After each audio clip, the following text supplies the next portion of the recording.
ದೇಶಾದ್ಯಂತ 78ನೇ ಸ್ವಾತಂತ್ರ್ಯ ಸಡಗರ 11ನೇ ಬಾರಿ ಪ್ರಧಾನಿ ಮೋದಿ ಧ್ವಜಾರೋಹಣ ಕೆಂಪುಕೋಟೆಯಲ್ಲಿ ಗಣ್ಯಾತಿ ಗಣ್ಯರ ಸಮಾಗಮ. ಸ್ವಾತಂತ್ರ್ಯ ವೀರರ ಸ್ಮರಿಸಿದ ಮೋದಿ ವಿಕಸಿತ ಭಾರತ ಮಂತ್ರ ಪಠಣೆ. ವಯನಾಡು ಗುಡ್ಡ ಕುಸಿತದಲ್ಲಿ ಮಡಿದವರಿಗೆ ಸಂತಾಪ.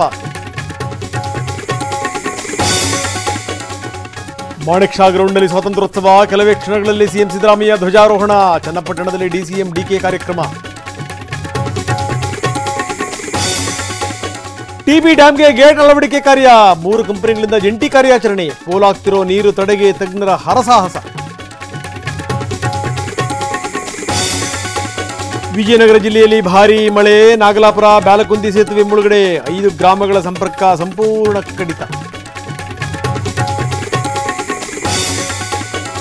ರೇಣುಕಾಸ್ವಾಮಿ ಕೊಲೆಗೆ ಪವಿತ್ರಾಳೆ ಮೂಲ ಕಾರಣ. ಡಿ ಗ್ಯಾಂಗ್ನ ಮತ್ತಷ್ಟು ಕರಾಳ ಕೃತ್ಯ ಬಯಲು. ಎಫ್ಎಸ್ಎಲ್ ವರದಿಯಲ್ಲಿದೆ ಸ್ಫೋಟಕ ಸಾಕ್ಷ್ಯ. ವೈದ್ಯಕೀಯ ವಿದ್ಯಾರ್ಥಿನಿ ರೇಪ್ ಅಂಡ್ ಮರ್ಡರ್ಗೆ ಆಕ್ರೋಶ. ಬ್ಯಾರಿಕೇಡ್ ಪುಡಿ ಪುಡಿ, ಕಾರು ಬೈಕ್ ಧ್ವಂಸ.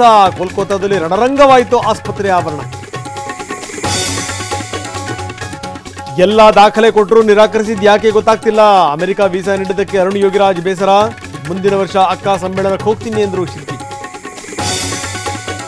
ಹೋಗಟ್ಟು ಬೆಳ್ಳಿ ಪದಕ ಕನಸು ನುಚ್ಚುನೂರು. ಅನರ್ಹತೆ ಎತ್ತಿ ಹಿಡಿದ ಕ್ರೀಡಾ ಮಧ್ಯಸ್ಥಿಕೆ ಕೋರ್ಟ್. ವಿರೇಶ್ ಅರ್ಜಿ ವಜಾಗೊಳಿಸಿ ಬಿಗ್ ಶಾಕ್.